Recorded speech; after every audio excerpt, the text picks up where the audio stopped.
Magandang araw sa ating mga riders dyan. Sa araw na ito, pag-uusapan natin ang tungkol sa GPC brake pads. Bakit ba nagkakaroon ng ek-ek sound or minsan maingay na tunog? Yung dalawang kadahilanan lang naman kasi niyan. Masyado nang madumi yung ating rotor disc, yung mga naputput na lining is napupunta doon sa rotor disc natin. So habang umaandar siya is nagkikis-kisan yung kapwa mga pads, yun, kaya nagkakaroon siya ng ik-ik sound. And then yung pinaka-worst, yung put-put na hindi na natin napapansin. Ano bang kagandahan sa GPC brake pads natin?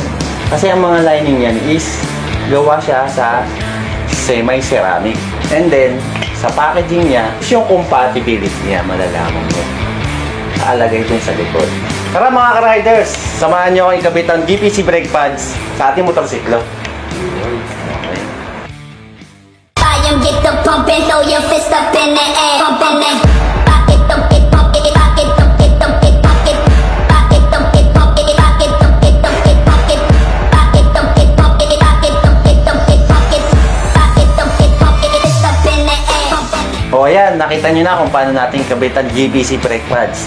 Watch out po sa mga susunod nating video about sa ating mga produkto. Bye!